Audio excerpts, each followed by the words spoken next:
अस्सलाम वालेकुम everyone, welcome back to my YouTube channel. उम्मीद करती हूँ जी सब ठीक ठाक होंगे। अल्हम्दुलिल्लाह मैं भी बिल्कुल ठीक ठाक हूँ।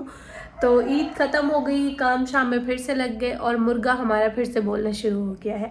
बाय द वे आज मैं अपना व्लॉग स्टार्ट कर रही हूँ सुबह से। अब बस मैं नाश्ता वगैरह करके फ्री हुई हूँ और मैं और माँ जा रहे हैं मार्केट, क्योंकि मेरी काफ़ी ज़्यादा चीज़ें ख़त्म हुई हैं। Shampoo, body wash, hand wash, body स्प्रेस तो मस्ट है भाई। चुप हो जा, खुदा को मान ले, चुप हो जा।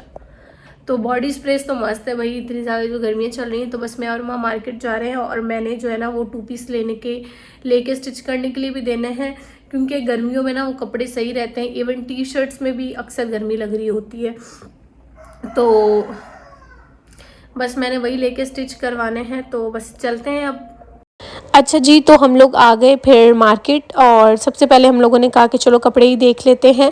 तो यहाँ पे ये प्रिंट बड़े ही अच्छे लग रहे थे। सबीन क्लासिक की एक तो लॉन बहुत अच्छी रहती है और आपको कहीं से भी मिल जाएगी सबीन क्लासिक के ना, और लॉन बड़ी सॉफ्ट होती है और गर्मियों में आराम से चल जाते हैं और प्रिंट भी बहुत अच्छे होते हैं। तो माँ मुझे पर्पल वाला दिखा रही थी, इसकी शलवार का प्रिंट बहुत अच्छा था और कमीज़ का ना थोड़ा बड़ा बड़ा था। तो फिर मैंने कहा नहीं, मुझे छोटे छोटे प्रिंट्स बहुत अच्छे लगते हैं और मुझे एक जैसे प्रिंट ना बहुत अच्छे लगते हैं। तो मैंने ना शलवार वाले ही इनसे ले लिया।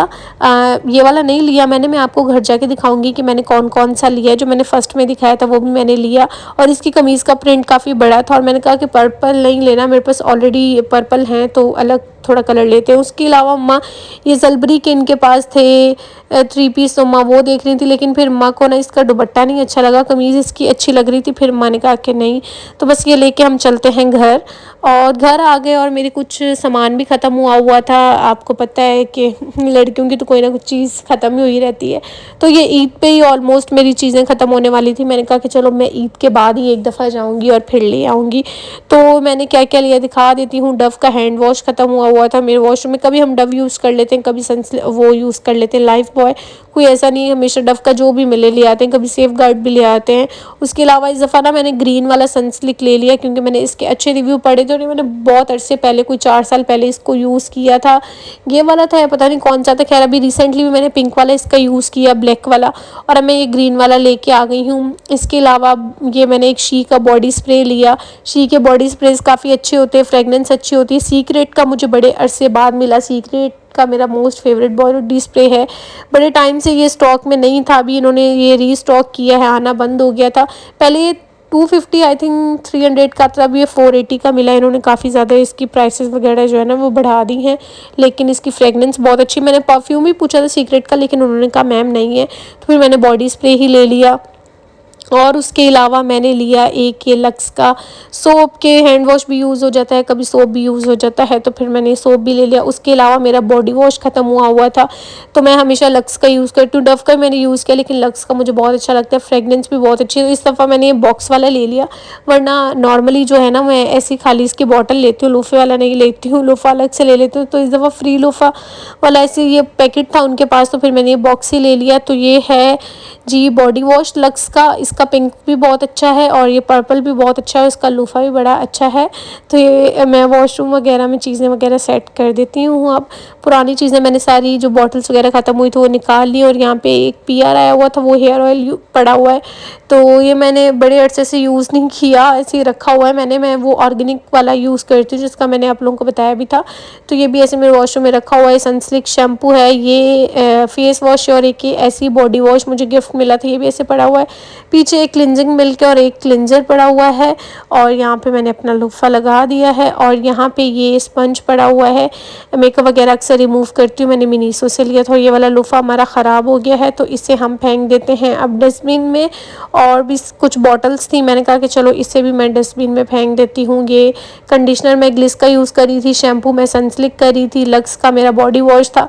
अब मैं सब चीज़ें बाहर डस्टबिन में फेंक के आती हूँ। मेरे रूम के डस्टबिन में इतनी जगह नहीं कि मैं ये सब डालूँ, क्योंकि उनमें बॉक्सेस वगैरह और पीआर की कुछ चीज़ें अनबॉक्स वगैरह की है ना, तो उसका ही खिलारा बड़ा मचा हुआ है, मेस। और मेरे रूम में खिलारा वर्ड और मेस वर्ड ना हो, ऐसा तो हो नहीं सकता। तो मैं बॉडी स्प्रेज भी इधर सेट करके रख देती हूँ। यहाँ पे सारे मेरे परफ्यूम्स वगैरह पड़े हुए हैं। बॉडी मिस्ट आजकल बहुत चल रहे हैं, और बॉडी मिस्ट जो है ना वो काफ़ी, उनकी फ्रेगनेंस बहुत अच्छी होती है, और काफ़ी तो बहुत ही ज़्यादा जो है ना लोकल किस्म वाले होते हैं। तो यहाँ पे मैं आपको दिखा देती हूँ कि इस तरह से जो मुझे दूसरी बास्केट मिली थी उसमें मैंने चीज़ें वगैरह रख ली। और ये बॉडी स्प्रे भी बहुत अच्छा था, मुझे गिफ्ट मिला था मेरी बर्थडे पे। ये बस ख़त्म होने वाला है और यहाँ पे सारे परफ्यूम एंड बॉडी स्प्रेज हैं। तो मैं आपको अपने ड्रेसेस दिखाती हूँ जो मैं लेके आई थी। सबसे पहले तो ये मैंने ये शलवार भी है, ये कमीज़ भी है, 1 पीस टाइप है। और ये 5 मीटर लिया है, पता नहीं 5.5 मीटर लिया है मैंने।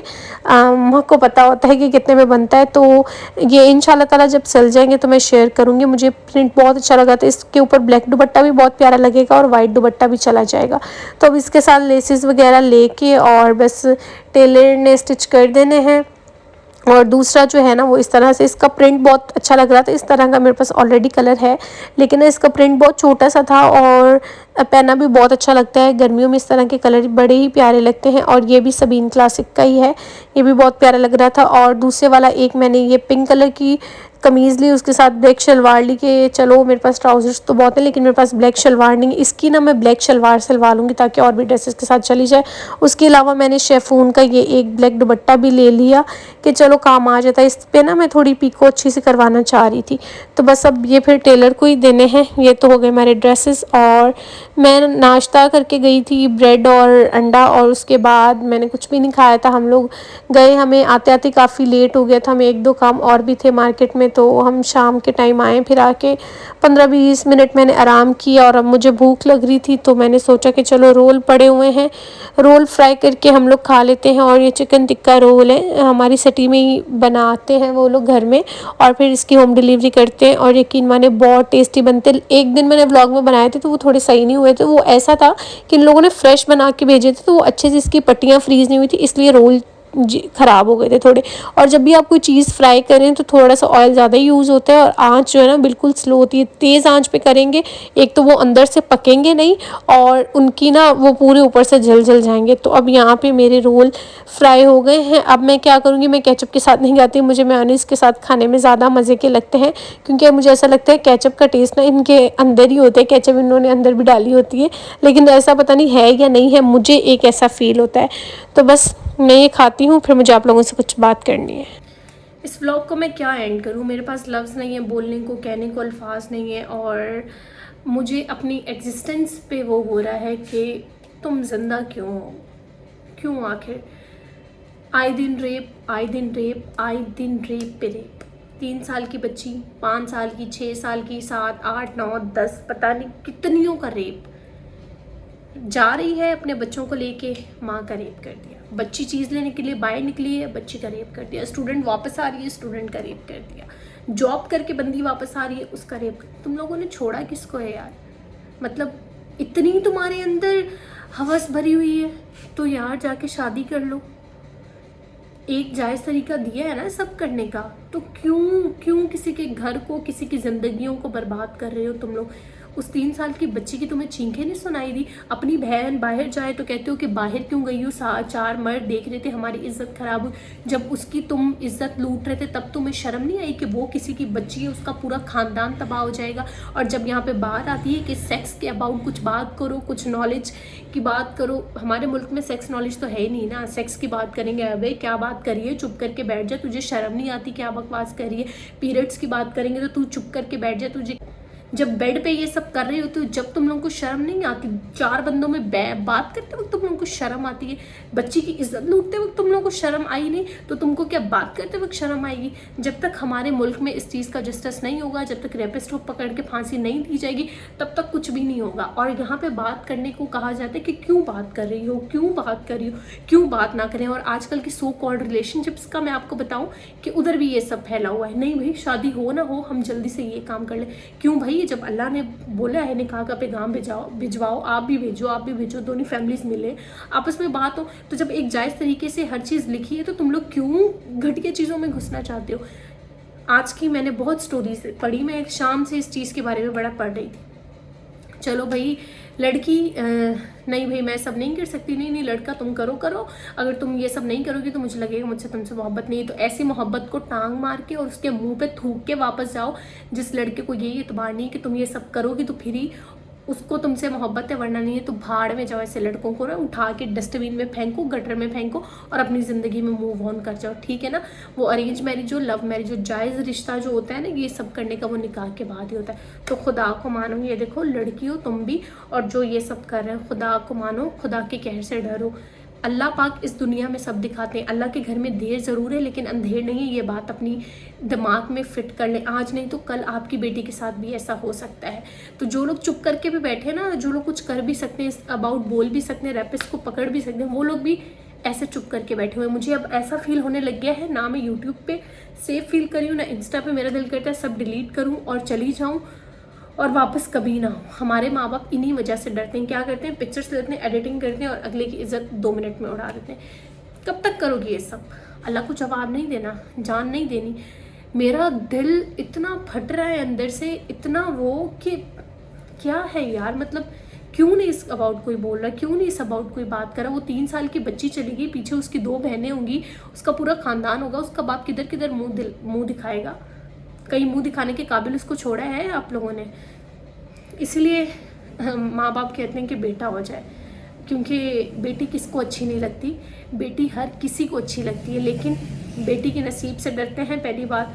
और जब वो बेटियां घरों में सेफ नहीं है, पढ़ने जाते वक्त सेफ ही नहीं है, तो उनके माँ बाप उन्हें और कहाँ सेफ रखेंगे। माँ अपने बच्चों को लेके जा रही है मोटरवे पे, उसका रेप कर दिया और कोई बात ही नहीं कर रहा। 2 दिन बात हुई, रेपिस्ट को पकड़ा ही नहीं है और बस ख़त्म। और सेक्स नॉलेज पे जब बात करो तो क्यों बात कर रही हो, किस लिए बात कर रही हो, तुम्हें शर्म नहीं? तो खुदा को मानो, या आप बात कर लो या हमें बात करने दो। जब आप बात नहीं करोगे ना तो हमें बात करनी पड़ेगी।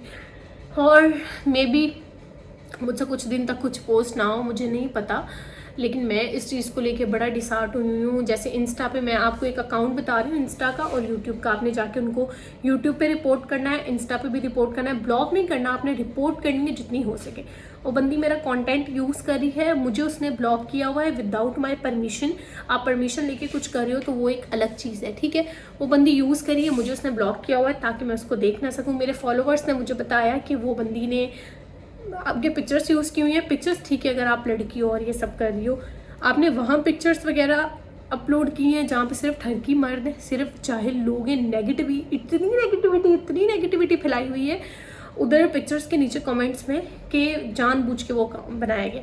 यूट्यूब का चैनल बना के उसमें वीडियोस डाली गई हैं, तो आपने जाके इनके चैनल को पहले तो रिपोर्ट करना है। अगर आप बाजी मुझे आयशा अतीक आप मुझे देख रही हैं तो चैनल 1 नहीं चलेगा, 2 दिन 3 दिन जितनी रिपोर्ट्स होंगी चैनल ब्लॉक हो जाएगा। तो बराए मेहरबानी अगर आप देख रही हैं तो आप खुद ही जो है वो डिलीट कर दें तो वो ज़्यादा बेहतर है। तो यहाँ औरत की सबसे बड़ी दुश्मन है, वहाँ पोस्ट कर दी जस्ट फॉर व्यूज़। पैसा कमाने के लिए इतना गिर जाते हो आप, पैसा का जी मम्मा आ रही हूँ, पैसा कमाने के लिए इतना गिर जाते हो आप। ये पैसा ना आखिरत को आपके मुंह पे आके लगेगा। तो पैसा कमाने के लिए इतना मत गिरो, उठो कोई काम करो और इज्जत से पैसे कमाओ, बजाय इसके कि आप किसी की कोई चीज़ यूज़ करे हो विदाउट परमिशन और गलत जगह पे। तो आपने मेरे कहने पे इनका इंस्टा भी रिपोर्ट करना है और इनका यूट्यूब भी रिपोर्ट करना है। लिंक आपको डिस्क्रिप्शन बॉक्स में मिल जाएगा। जो बातें मैंने बोली हैं उसको इधर से सुन के इधर से मत निकालिएगा। जितना आपसे हो सकता है, जो आप कर सकते हैं वो ज़रूर करिएगा। दुआ में याद रखिएगा, अपना बहुत सा ख्याल रखिएगा। मज़ीद मुझसे बात नहीं होगी।